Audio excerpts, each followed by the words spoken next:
तो मैं आपसे ये कह रहा था कि आज ये जो सेवा भाव पर, सेवा धर्म पर जो हमने चर्चा की, जाना बैठकर इसका विचार करना, देखना हमारी सेवा में कहाँ कहाँ कौन कौन सा दोष आ रहा है और उस दोष को दूर करने का प्रयास करना, इसी का नाम साधना है।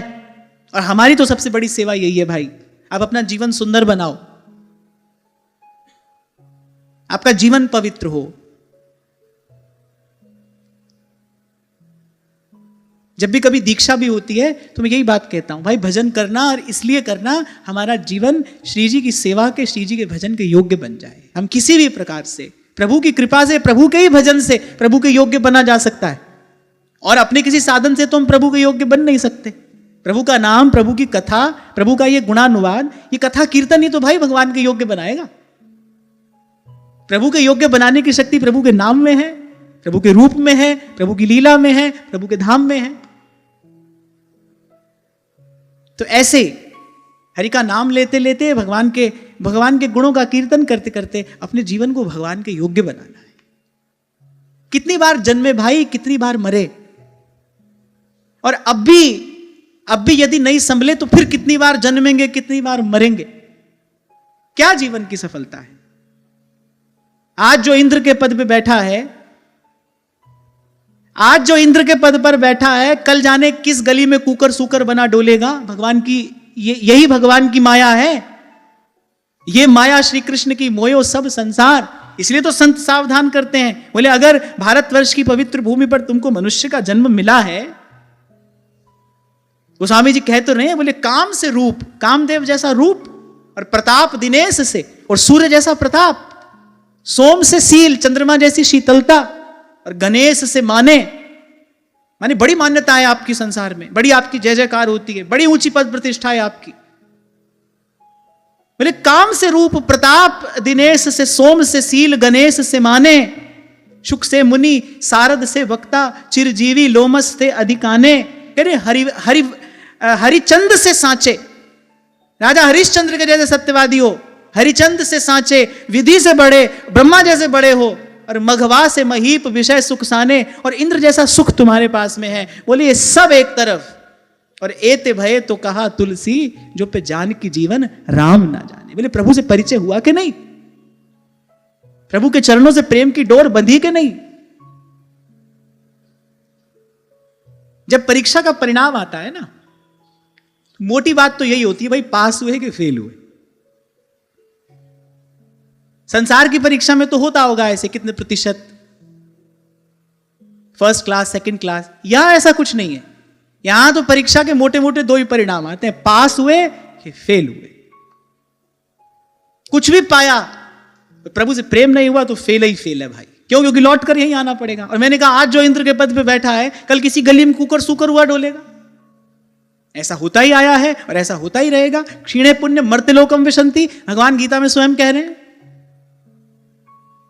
और मिल गया प्रभु का कोई प्यारा संत, कोई ऐसो रे सुखदाई, जिस हरि की कथा सुनाई, तिस भेंटे गति होय हमारी, तिस भेंटे गति होय हमारी।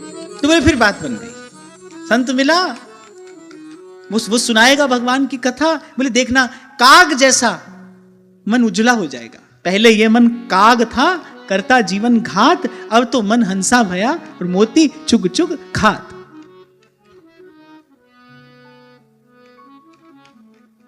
हाँ, उसके बिना तो असंभव है भाई। मन मस्त हाथी पे मुनिया बैठी, अंकुश दे दे हारी। मन मस्त हाथी पे मुनिया बैठी, अंकुश दे दे हारी। मस्त हाथी पे मुनिया बैठी, अंकुश दे दे हारी। सब संतन मिल ज्ञान बताया, सब संतन मिल ज्ञान बताया, हो गई मुनिया न्यारी। मुनिया पिंजरे वाली ना, हो मुनिया पिंजरे वाली ना, मुनिया पिंजरे वाली ना, ओ मुनिया पिंजरे वाली ना। जब व्यक्ति थोड़ा संपन्न हो जाता है, समृद्ध हो जाता है, फिर जब वो कोई चीज खरीदने जाता है ना, तो वो कहता है हमको कुछ एक्सक्लूसिव दिखाइए, एक्सक्लूसिव, मतलब रेगुलर नहीं चाहिए, नॉर्मल नहीं चाहिए, we want something exclusive, special, rare. ऐसा जब आपके पास धन संपत्ति होती है तो आप कहते नहीं भाई ऐसा चाहिए, कुछ ऐसा जो सबके पास ना हो। तो अगर आप भीतर से सच में समृद्ध हैं, मैं आपकी सांसारिक पद प्रतिष्ठा की बात नहीं कर रहा हूं, आपकी सांसारिक स्थिति की बात नहीं कर रहा, जब आप भीतर से समृद्ध हैं, जब आपकी चेतना समृद्ध है, फिर आपको भी किसी साधारण वस्तु से समझौता नहीं करना चाहिए। And find something exclusive, rare, something which is not regular, जो सबके पास ना हो, विशेष। और वो विशेष वस्तु तो ढूंढो, 3 लोक 14 भुवन में एक ही है। ना उपजे ना बीन से संतन सुखदाई, कहे मलूका जान के मैं प्रीत।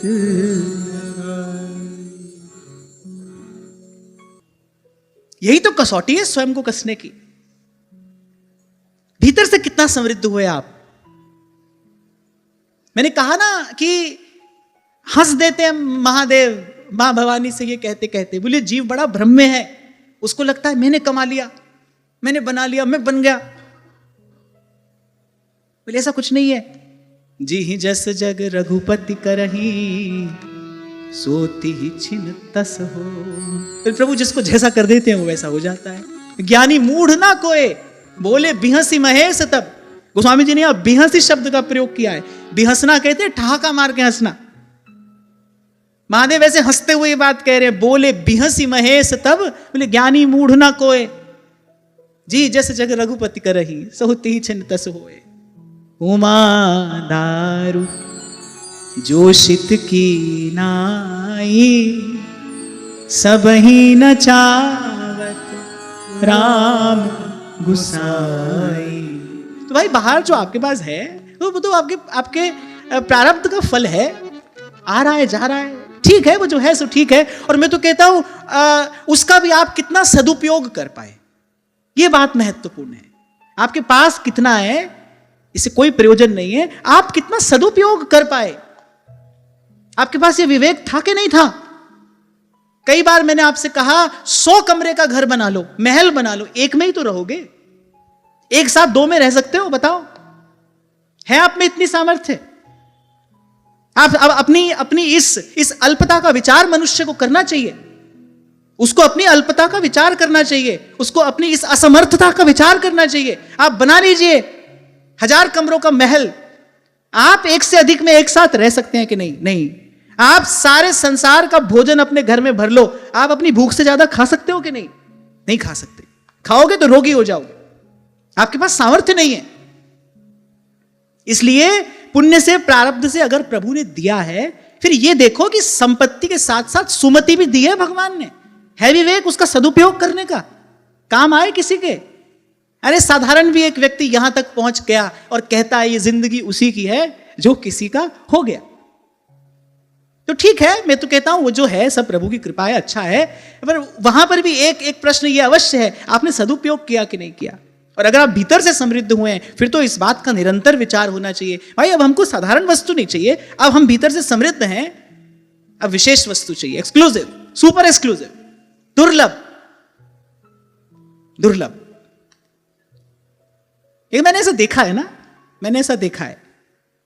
और मैं भी कभी उस गली से होकर आया हूं, तो मुझे पता है जब आपकी गांठ में होता है कुछ, फिर आप कहते नहीं भाई हमको विशेष वस्तु चाहिए, समथिंग रेयर। और दुर्लभ तो भाई एक ही वस्तु है। ये गुरु की कृपा से बड़ी देर बाद हमको समझ में आया, दुर्लभ वस्तु तो एक ही है, गोपाल गोकुल वल्लभी, प्रिय गोप गोसुत वल्लभम, चरणारविंदमहं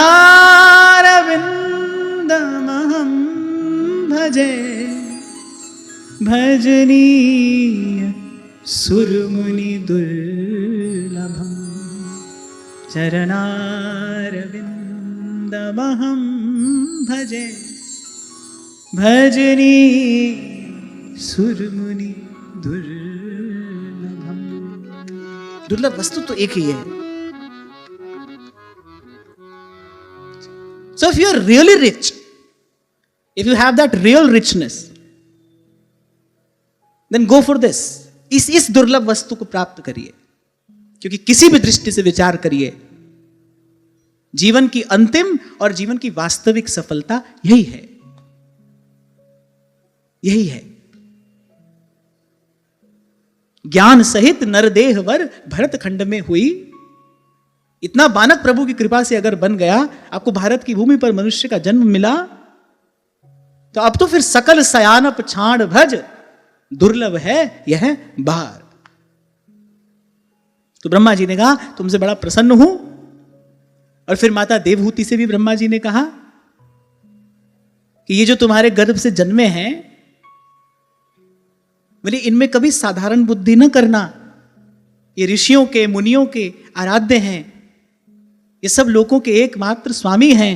श्रीमन नारायण नारायण श्रीमन नारायण नारायण नारायण श्रीमन नारायण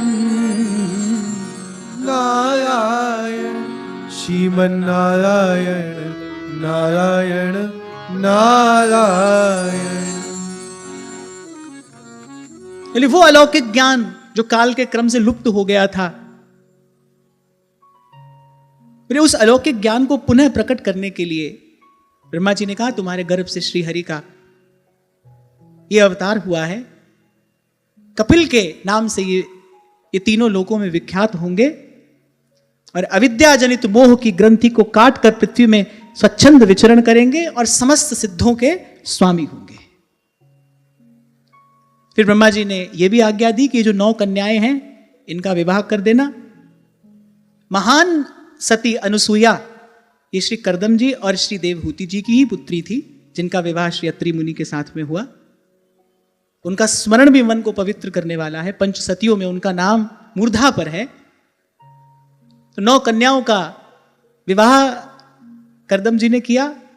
और फिर एक दिन एकांत में, यद्यपि वो पुत्र हैं, श्री कपिल भगवान कर्दम जी के पुत्र हैं, लेकिन कर्दम ऋषि ये जानते हैं कि ये तत्व से कौन है। एक दिन एकांत में प्रभु की अनुकूलता जानकर कर्दम ऋषि आए, भगवान के चरणों में प्रार्थना की, क्योंकि कर्दम ऋषि को अपना संकल्प स्मरण है। आपको स्मरण है? कर्दम ऋषि ने यह कहा था कि एक निश्चित समय तक गृहस्थ में रहूंगा, उसके बाद गृहस्थ का त्याग करके एकांत में जाकर भजन करूंगा। एक बहुत बड़ा प्रश्न है यहां पर कि भाई सब साधनों की सिद्धि के मूर्त रूप भगवान उनके घर में आ गए, लेकिन उसके बाद भी वो कह रहे नहीं, मैं एकांत में जाकर आप ही का, उन्होंने भगवान से आकर कहा प्रभु मैं आप ही का चिंतन करूंगा, आप ही का भजन करूंगा, फिर एकांत में जाकर करूंगा। यहां कर्दम ऋषि के इस आचरण से आपको हमको एक सहज संदेश प्राप्त होता है। महापुरुषों का आचरण ही उनका उपदेश होता है। महापुरुषों का जो आचरण है वही उनका उपदेश है। यहां कर्दम ऋषि के इस आचरण से हमको एक उपदेश प्राप्त होता है। यद्यपि उनके घर में स्वयं भगवान प्रकट हुए हैं, स्वयं श्री हरि उनके घर में अवतीर्ण हुए हैं, पर फिर भी उन्होंने कहा नहीं भाई, गृहस्थ को छोड़कर और एकांत में वन में जाकर हम उनका चिंतन करेंगे, भजन करेंगे। तो हमको एक संकेत यहां पर प्राप्त होता है कि गृहस्थ व्यक्ति को भी नियम से गृहस्थ में रहते हुए भी नित्य प्रति कुछ समय एकांत चिंतन के लिए अवश्य निकालना चाहिए। मैं तो आपको सदा ही कहता हूं भाई कि जितना समय यहां सत्संग होता है, अब तो श्री जी की कृपा से सत्संग ही होता ही रहता है, पर फिर भी मैं आपको कहता हूं कि जैसे शास्त्र कहता है ना कि अपनी आय का दशांश आप सत्कर्म में लगाइए, अपने धन का दशांश सत्कर्म में लगाइए, ऐसे मैं कहता हूं आप अपने समय का दशांश सत्संग में लगाइए। महीना में 3 दिन तो आकर यहां पर जरूर कथा का श्रवण करना चाहिए, सत्संग का श्रवण करना चाहिए। तो ऐसे एक गृहस्थ व्यक्ति को नित्य प्रति नियम से कुछ समय एकांत में भजन चिंतन अवश्य करना चाहिए। और जब अनुकूलता हो तब किसी ना किसी तीर्थ में जाकर गुरुजनों के चरणों में बैठकर भी साधन का अनुष्ठान करना चाहिए। यहां कर्दम ऋषि के इस आचरण से आपको हमको सबको ये संदेश, ये उपदेश प्राप्त हो रहा है। यद्यपि भगवान घर में है, फिर भी उन्होंने कहा नहीं भाई, हमको अपना संकल्प स्मरण है, हम एकांत में जाकर भजन करेंगे। अभी थोड़ी देर पहले मैं आपसे यही कह रहा था ना भाई, गृहस्थ में अनेक अनेक प्रकार की वृत्तियां, अनेक अनेक प्रकार के भाव और फिर उनसे जनित परमाणु होते हैं, जिसके कारण कभी कभी बिना कारण भी भजन में विक्षेप हो जाता है। इसीलिए जो घर गृहस्थ में रहता है रहे, अपने कर्तव्य कर्म का निर्वाह करे, पर नित्य प्रति थोड़ा सा समय एकांत चिंतन के लिए, थोड़ा सा समय जिसमें मौन हो, स्वाध्याय हो, ऐसा समय अवश्य निकालना चाहिए। बहुत समय पहले भी मैंने आपसे कहा था कि कभी कभी हमको लगता है भाई उठते बैठते चलते फिरते हम भजन कर रहे हैं, हम खूब भजन कर लेते हैं, पर बैठकर तो नहीं कर पाते, उठते बैठते चलते फिरते करते। नहीं, ऐसा नहीं, उठते बैठते चलते फिरते भी भजन करिए, पर बैठकर भी थोड़ा नामजप करने का, वाणी का पाठ करने का, स्वाध्याय करने का, एक आसन पर बैठकर करने का भी अभ्यास अवश्य होना चाहिए। संसार से न्यारे होने का अभ्यास करोगे तो धीरे धीरे अभ्यास में सिद्धि प्राप्त होगी।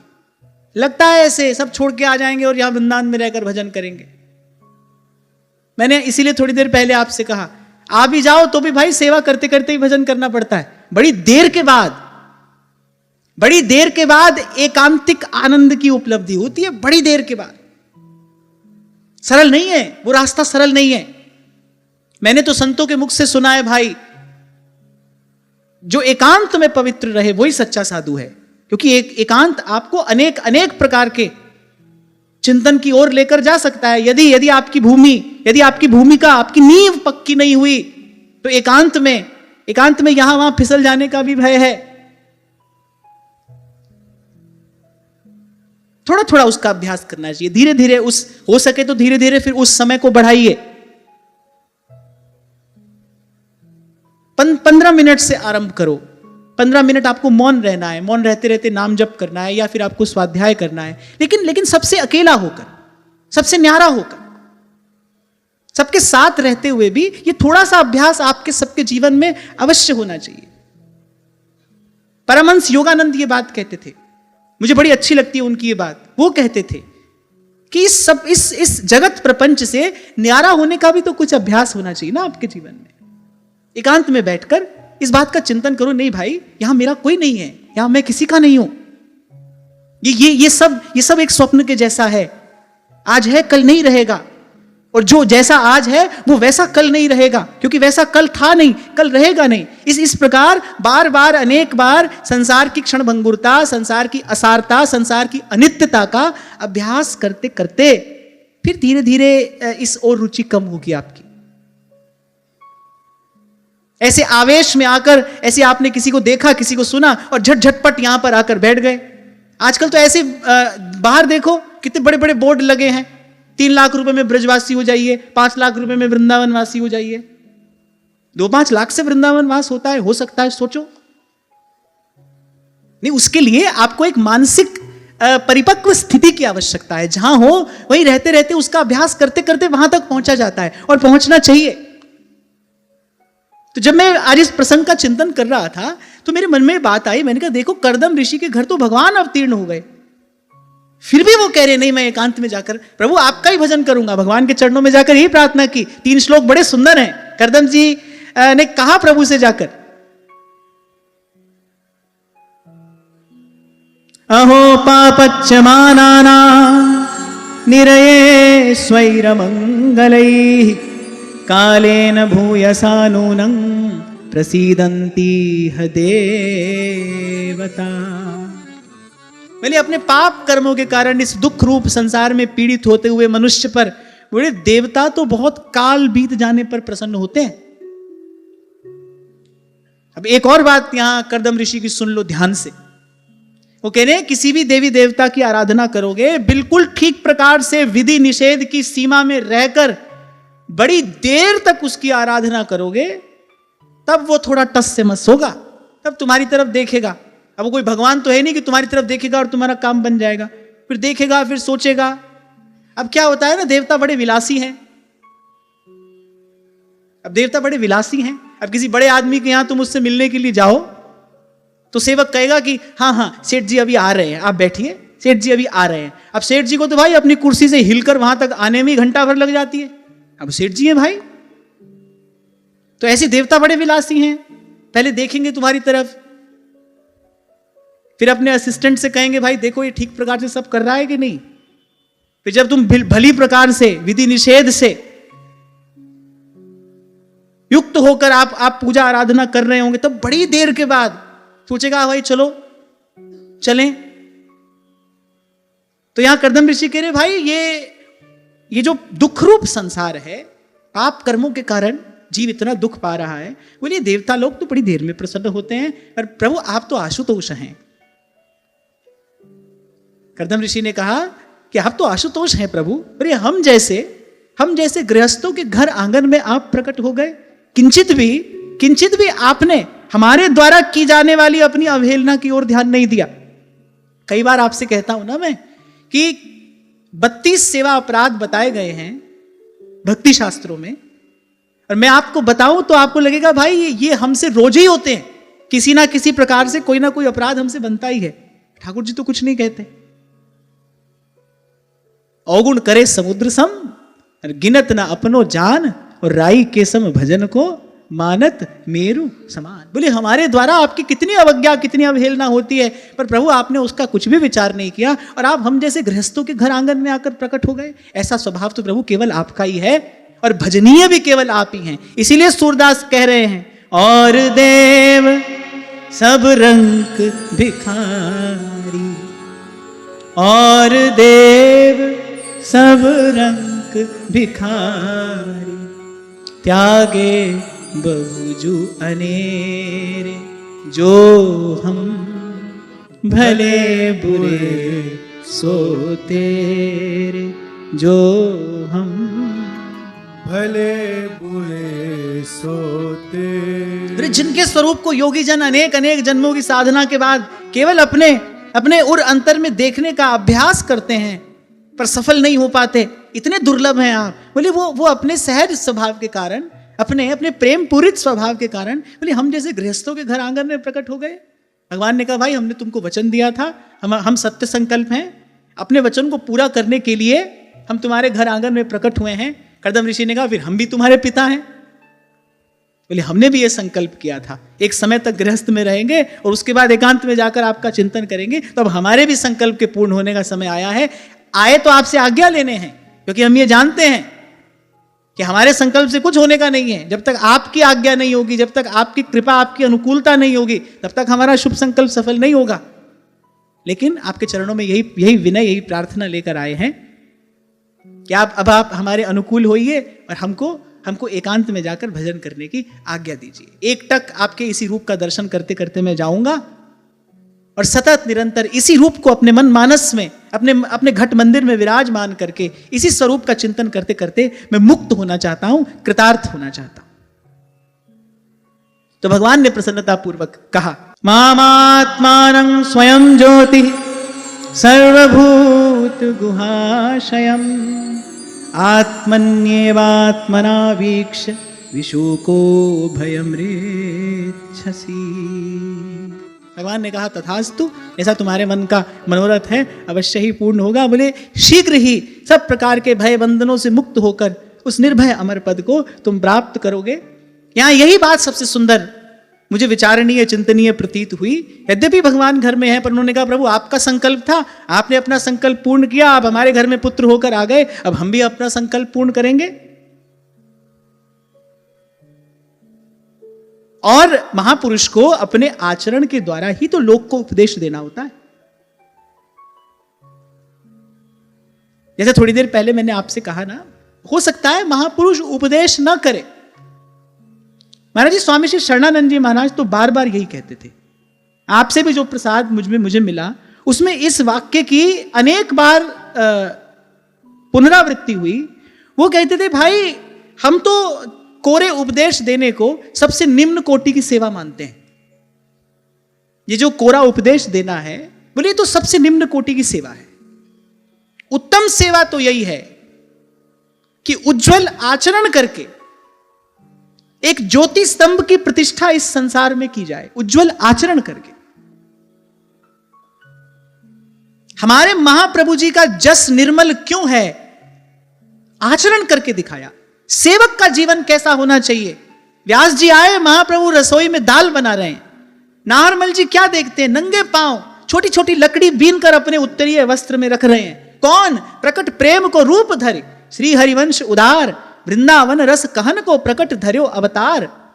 वो जो वंशी तप प्रेम रूपिका, जिसका पुराण इस प्रकार यशोगान करते हैं, जो प्रिया प्रियतम को प्राणों से अधिक प्रिय है, वो वंशी जब आचार्य का रूप लेकर इस धराधाम पर अवतीर्ण होती है, प्रिया जी के उपासक का, युगल के सेवक का जीवन कैसा होना चाहिए, महाप्रभु ने इसका उपदेश नहीं किया, इसका आचरण करके दिखाया।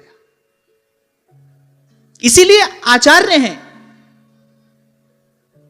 तो ये जो उपदेश देना है, भगवत प्राप्त महापुरुषों का कहना है, भाई यहां ठीक है, ये भी ठीक है, पर उत्तम तो यही है कि उज्जवल आचरण से इस संसार में एक ज्योति स्तंभ की प्रतिष्ठा की जाए, जिससे आने वाले जो साधक हैं उनका पथ प्रशस्त हो सके, उनका पथ प्रकाशित हो सके।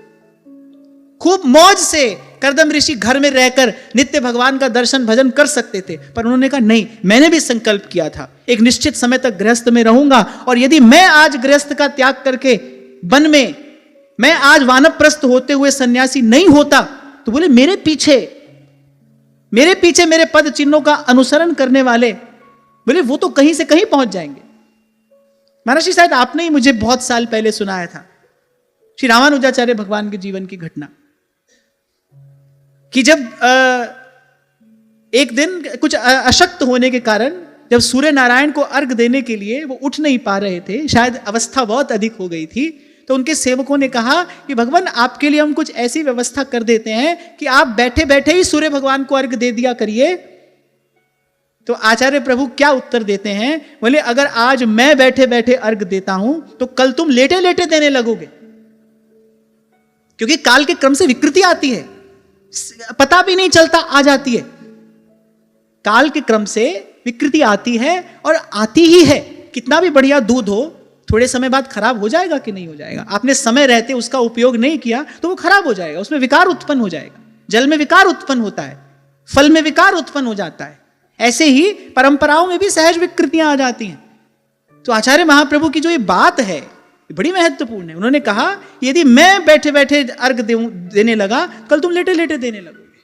तो कर्दम ऋषि ने कहा कि यदि मैं ऐसा आचरण करता हूं तो मेरे पीछे मेरे पद चिन्हों का अनुसरण करने वाले जो सहस्रों गृहस्थ हैं, बोले वो पथच्युत हो जाएंगे, उनके पथच्युत होने का भय है। और यही महापुरुषों की महानता होती है। उनको आवश्यकता नहीं होती, उनको अपने कल्याण के लिए किसी क्रिया की आवश्यकता नहीं होती, लेकिन जो लोक व्यवहार है उसकी सिद्धि हो, उनके पद चिन्हों का अनुसरण करने वाले पथच्युत ना हो जाएं, उनके जीवन में पथ पतन का अवसर ना आ जाए। इसीलिए अंत समय तक महापुरुष स्वयं साधक जीवन ही स्वीकार किए रहते हैं। सब प्रकार से सिद्धियों से, सामर्थ्य से युक्त होते हुए भी महापुरुष अंत समय तक साधक जीवन स्वीकार किए रहते हैं। किस लिए? ताकि आपके मेरे जैसे लोगों का मार्ग प्रशस्त हो सके, हमसे कोई भूल ना हो जाए। क्योंकि आज जब मैं इस प्रसंग का चिंतन कर रहा तो बहुत देर तक मैं यही विचार करता रहा, भाई कर्दम ऋषि को वन में जाने की आवश्यकता क्या थी? भगवान आ गए उनके घर में, और ऐसा नहीं कि कर्दम ऋषि नहीं जानते। एकांत में जाकर उन्होंने कहा, बोले प्रभु मैं आपको खूब पहचानता हूं, आप कौन हैं?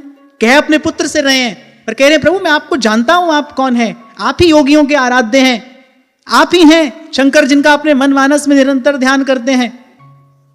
और जब कर्दम ऋषि ने यह कहा ना अन्य देव, तो बड़ी देर बाद आराधना करने पर और सही प्रकार से आराधना करने पर प्रसन्न होते हैं। यहां कर्दम ऋषि ने यह भी बता दिया, आपको मैं कोई साधारण देवता भी नहीं समझ रहा हूं, आप वही हैं जिसको योगी अलख निरंजन कहकर गाते हैं, महादेव सतत जय सच्चिदानंद कहकर जिनका भजन करते हैं, मैं जानता हूं आप वही हैं। अब वो जानते हैं कि मेरे घर में भगवान है, फिर भी जा रहे हैं। क्यों? क्योंकि भाई इसी धर्म के पालन के फलस्वरूप तो आज ये मंगलमय दिन आया है कि हमारे घर आंगन में भगवान बैठे हैं। अब प्रभु को पा लेने के बाद उस धर्म को कैसे छोड़ दिया जाए? हमको कभी श्री जी मिले तो भाई ये जो महाप्रभु ने हमको ये जो सुंदर सेवा की रीति दी है, इसी में लगे तो कभी श्री जी का अनुभव होगा। तो श्री जी का अनुभव हो जाने के बाद क्या सेवा छोड़ देंगे? फिर तो और प्रेम और अनुराग से सेवा होनी चाहिए।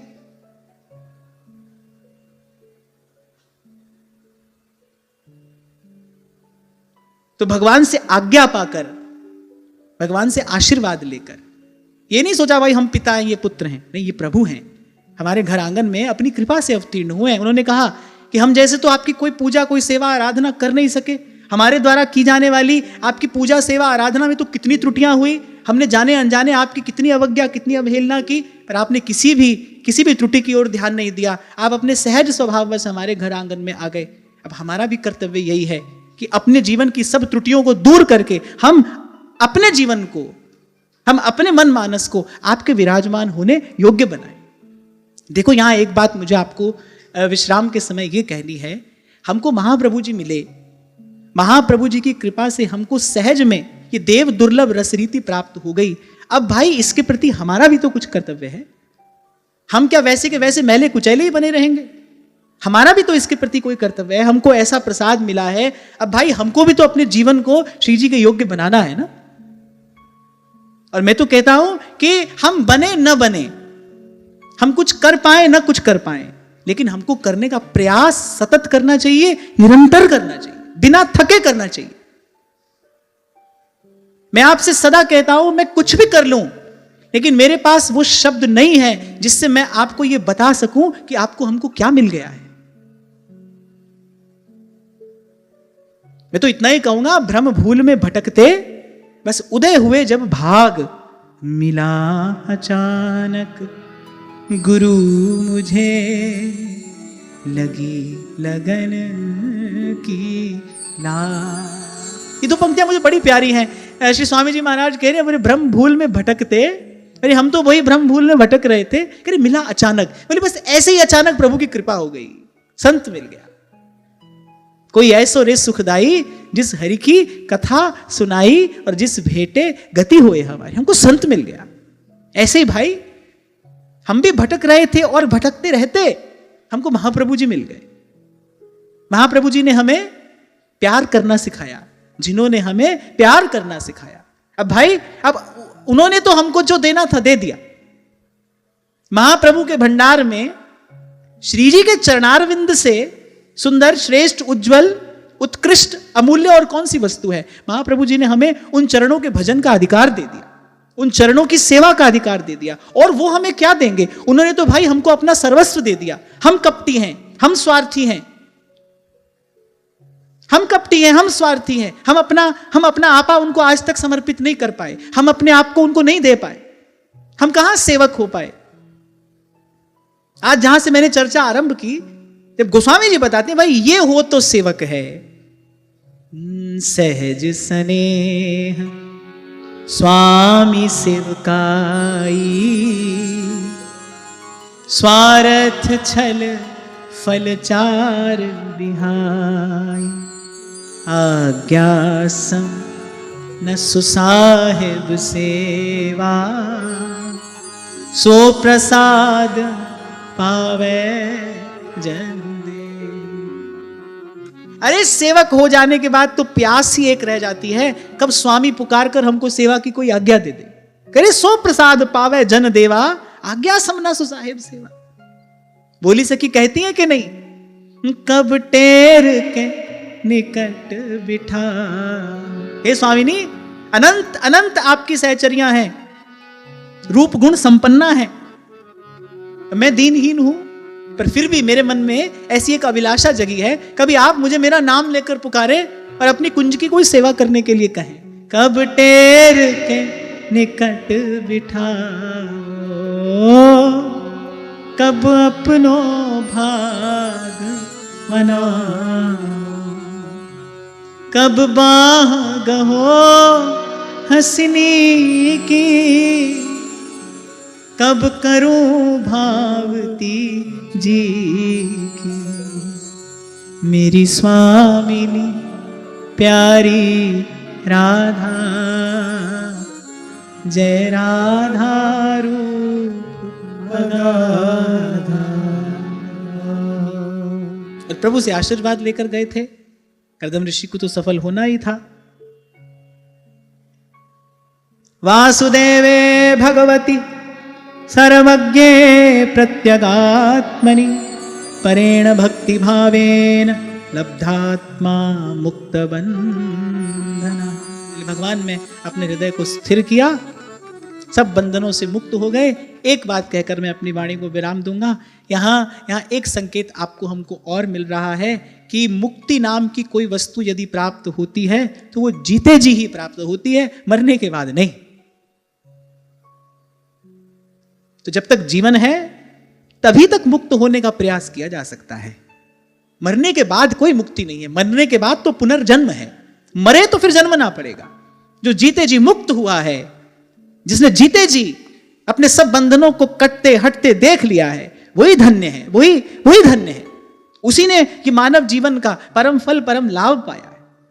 कर्दम ऋषि ने भगवान में अपना हृदय स्थिर किया। जिस छवि का दर्शन करते करते आए थे उसी छवि में अपने मन प्राणों को समर्पित करके कर्दम ऋषि हो गए सब बंधनों से मुक्त।